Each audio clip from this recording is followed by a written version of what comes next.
Well, as you know, the World Economic Forum on Africa is currently underway in Cape Town. So the question is data Africa's new oil? Artificial intelligence contribution to the global economy is predicted to reach almost $16 trillion by 2030.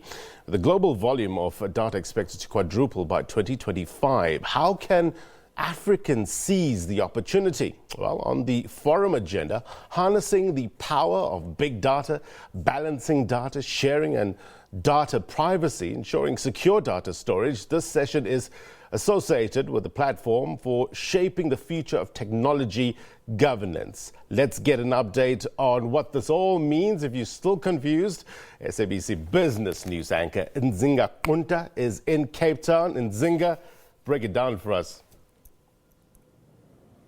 A very good morning to you, Blaine, and to our viewers. I think that's a little bit above my pay grade, but we're going to continue throughout the day speaking to experts who have deep knowledge about this fourth industrial revolution, artificial intelligence, and the many ramifications of that in every aspect of our lives.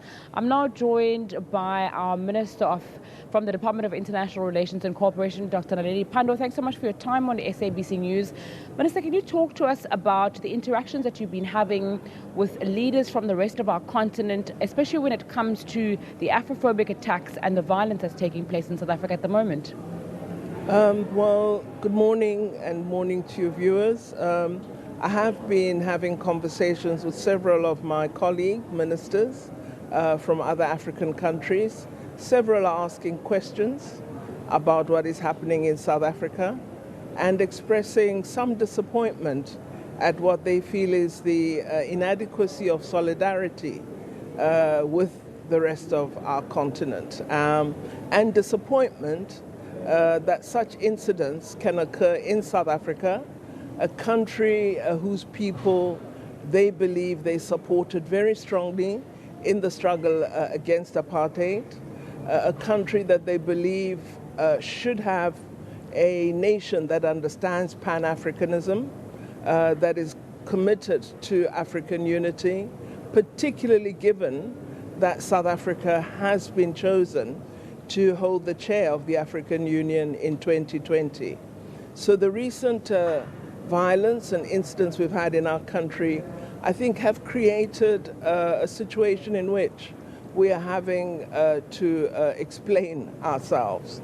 And what I've been telling all my colleagues is that our government regrets all violence against foreign-owned stores or indeed Africans from other countries who are resident in South Africa, and that we are going to do all that we can within the law to ensure that everyone is safe, and beyond that, to work harder at building solidarity and cohesion among all people resident in South Africa. The violence has been deplorable. I think it's an embarrassment for our country, and I think we as South Africans need to have a deeper appreciation of how the world and our continent view us as these incidents unfold. Minister, the theme of the World Economic Forum meeting on Africa is around shared futures, inclusive growth in the fourth industrial revolution. Perhaps you could talk to us about how your department is looking to use artificial intelligence technology and big knowledge in order to try and move your department in particular forward. Well, the Department of International Relations and Cooperation has to be in communication with all the countries of the world, has to use the best software, the best hardware, the best systems in order to initiate and maintain that contact. And one of the things I've found is that we're reliant on very old systems.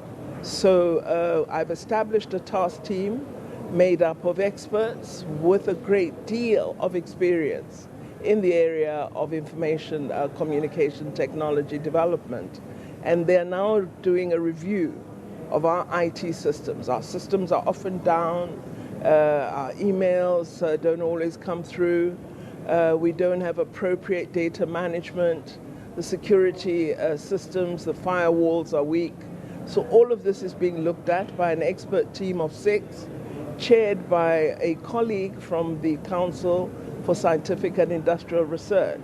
And I hope that with their report, which we've asked them to provide within a 6-week period, that report will help us to become part of the leading edge in the use of information technology. Okay, can you tell us about your participation in the meetings? Do you go as a department to certain sessions and meet and network with people based on that? Or are you also doing a lot of work under the umbrella of government and going together to try and sell South Africa as an investment destination despite the violence that's taking place and the like? Well, there are a range of events. There's some thematic sessions to which different ministers or individuals have been invited by WEF. It might be based on your particular expertise or their knowledge of your history and background. So I have been invited to sessions where I may speak about innovation, given the work I have been associated with previously, and then the matter of skills and young people also, but also issues of peace and security, which fall very much within the work that DIRCO does on behalf of South Africa. So I'm participating in several roundtables. In fact, I think I've been a bit overbooked, but the sessions are interesting and you learn a lot, and you're able to share experience about our country, and also from the participants get an idea of what's out there and what might best be accessed by South Africa in order to address our particular objectives and goals. An issue that we're facing in South Africa at the moment is youth unemployment. I know yesterday there was a large focus on unemployment of youth on the African continent as a whole. Sub-Saharan Africa seems to be facing that challenge.